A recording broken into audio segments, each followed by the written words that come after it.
Boa tarde, pessoal. Vamos lá mais uma aula, mais uma videoaula, né? E dessa vez nós vamos fazer a correção das atividades de geografia. A gente passou o capítulo para vocês, o capítulo 3, pedi para vocês fazerem o capítulo 3 do livro, que foi um capítulo que nós já trabalhamos em sala de aula, né? Vocês fizeram o trabalho, nós discutimos bastante em sala de aula. Foi o capítulo que fala dos desafios da população, os desafios que a mulher enfrenta no Brasil, no mundo, o desafio que os idosos também enfrentam. Então foi um conteúdo muito bem trabalhado em sala de aula já. Nós só não tínhamos feito a tarefa ainda, né?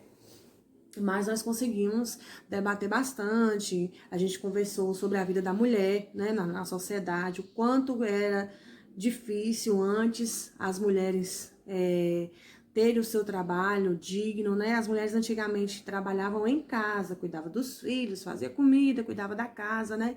E hoje em dia a mulher ocupa um espaço maior na nossa população, né? Trabalhando, a mulher hoje em dia faz vários tipos de trabalhos, independente de esse trabalho aqui é para homem e esse trabalho aqui é para mulher. Hoje em dia não existe mais isso, né? As mulheres ocuparam um espaço muito grande, graças a Deus. Nós conversamos muito sobre isso, eu até dei um exemplo, falei assim, olha, nós temos um exemplo dentro de casa mesmo, ainda falei para vocês, olha, eu trabalho os 2 turnos na escola, eu sou mãe de 2 filhas, cuido de minhas filhas, cuido da minha casa, levanto cedo, faço o almoço para deixar pronto, né? Faço o café, deixo pronto, vou trabalhar. Aí volto, cuido das meninas, à noite estou sempre fazendo as atividades com as meninas, fazendo uma coisa de casa. Então, trabalho e ao mesmo tempo cuido da minha casa, cuido das minhas filhas, do meu esposo. Ainda faço faculdade, né? Então, assim, a gente ocupa um espaço grande na nossa sociedade, bem diferenciado do que se fazia as mulheres antigamente, né? E aí, na página 111, vem falando sobre a vida da mulher, né?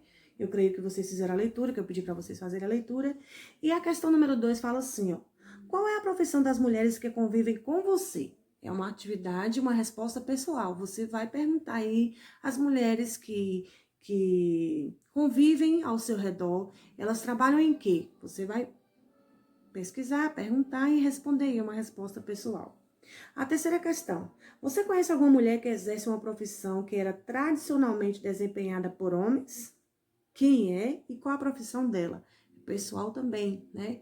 Você vai colocar, se você conhece alguém que hoje em dia faz uma profissão que antes era uma profissão feita somente pelo homem, né? Então você vai colocar quem é essa pessoa e qual é essa pessoa, a profissão dessa pessoa, entendeu?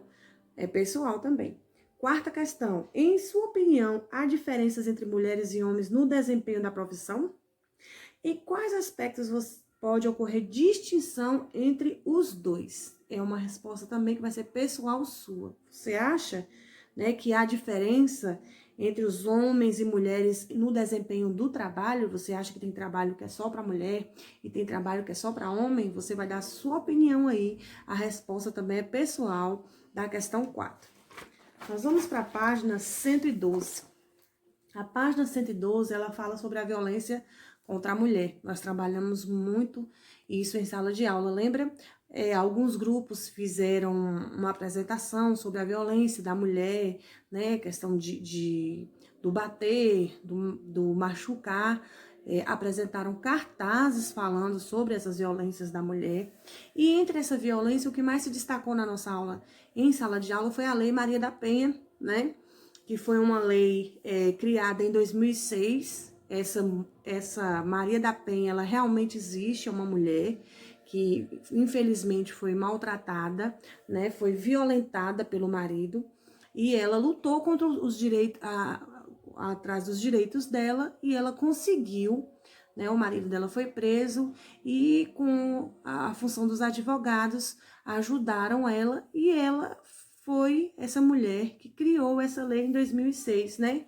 Com o objetivo de proteger as mulheres. Vocês sabem que existem vários casos no país, no Brasil, até em nossa cidade, né? Sobre essa questão da violência das mulheres. E essa lei, ela protege as mulheres, né?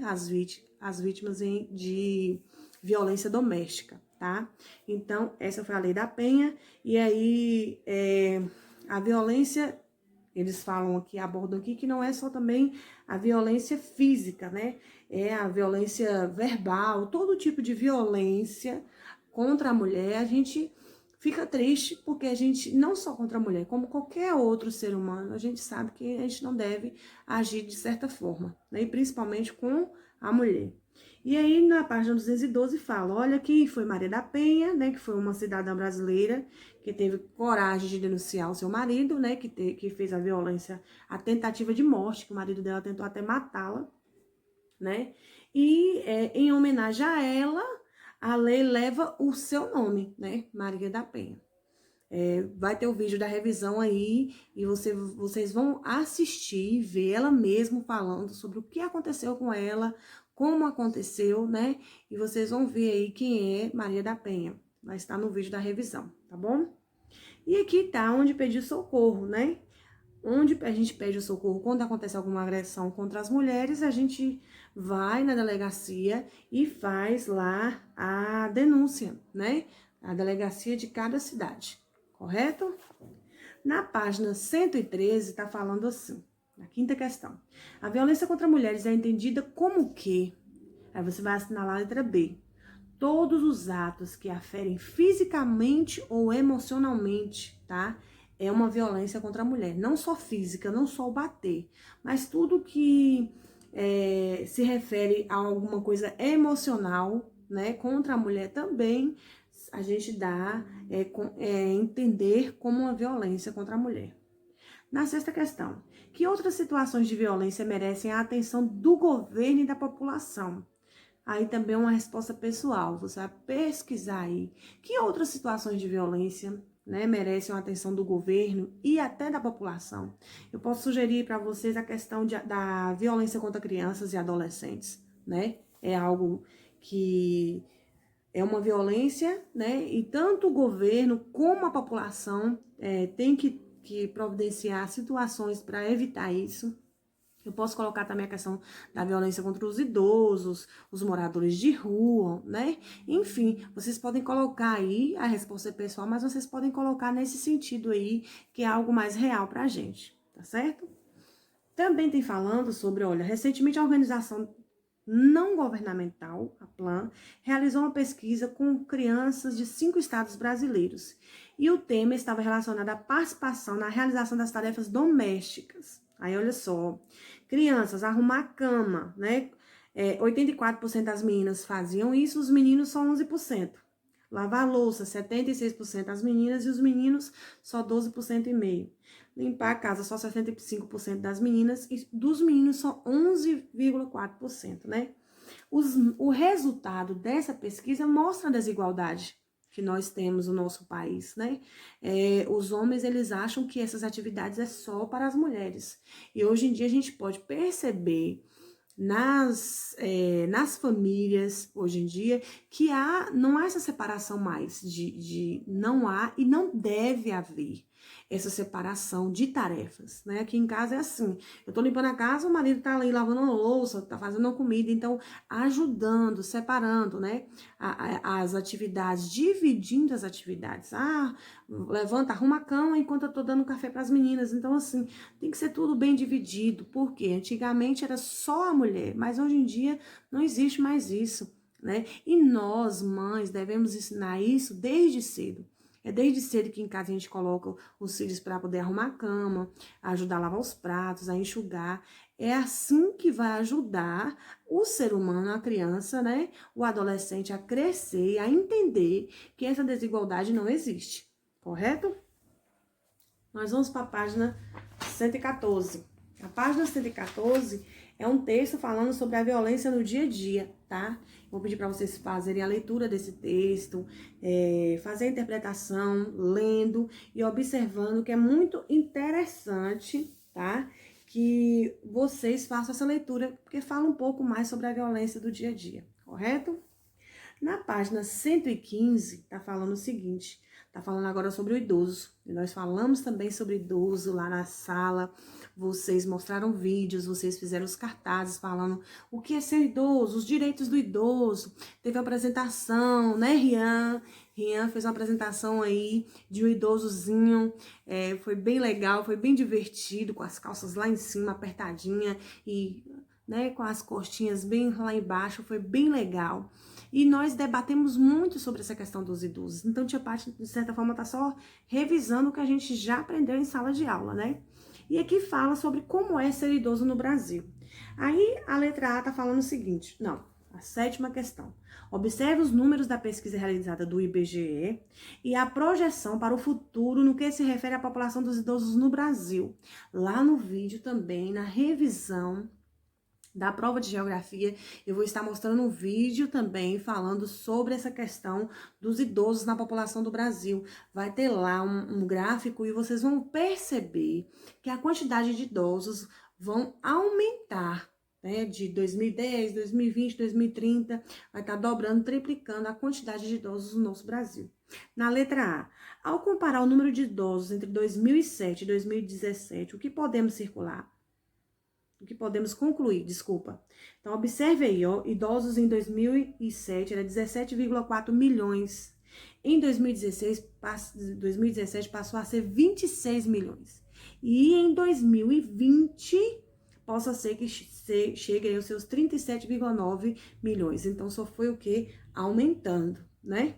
Então, o que a gente pode concluir? Que o número de idosos aumentou cerca de 10 milhões, né, de diferença a cada ano, correto? É a resposta da letra A.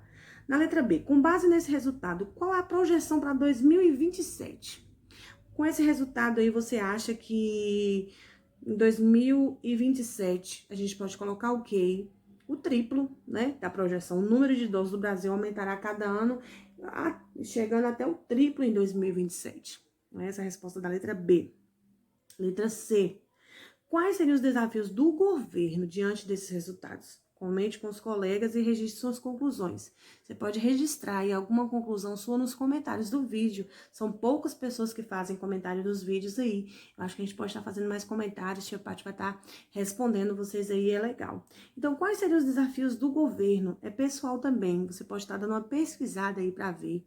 O que o governo pode fazer diante desses resultados aí que você acharia que o governo poderia fazer, né? Através desses resultados aí, ó.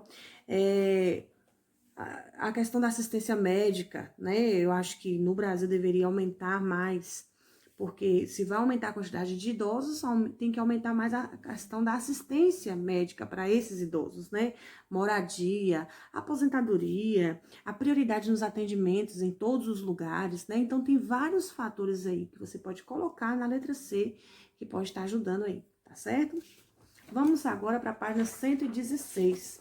A página 116 fala sobre as expectativas, né, de vida e de esperança, e tem um gráfico aí do IBGE, que o IBGE fez sobre os dados relativos aos anos passados e a projeção para 2020, esse ano, tá?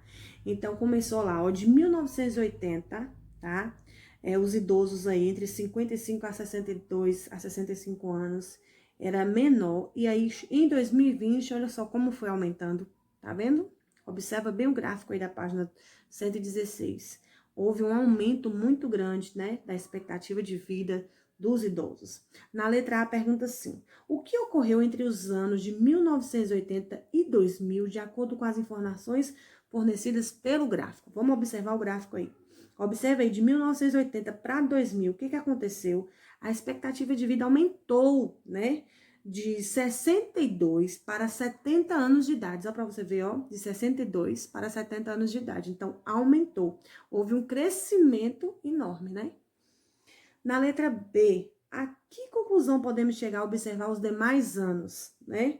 Houve um aumento gradual. Houve um aumento geral nos demais anos. Se você observar aí, né, gradativamente, foi aumentando mais ainda nos outros anos, certo? Aí fala sobre as agências de notícias, né, do IBGE de 2015 e 2016, falando da expectativa de vida dos idosos. Na página 117, tem falando aí da expectativa de vida do mundo, né? Depois você faz uma leitura aí e a questão 9 tá falando assim, ó. Em grupos, escolha um país no mapa mundi político.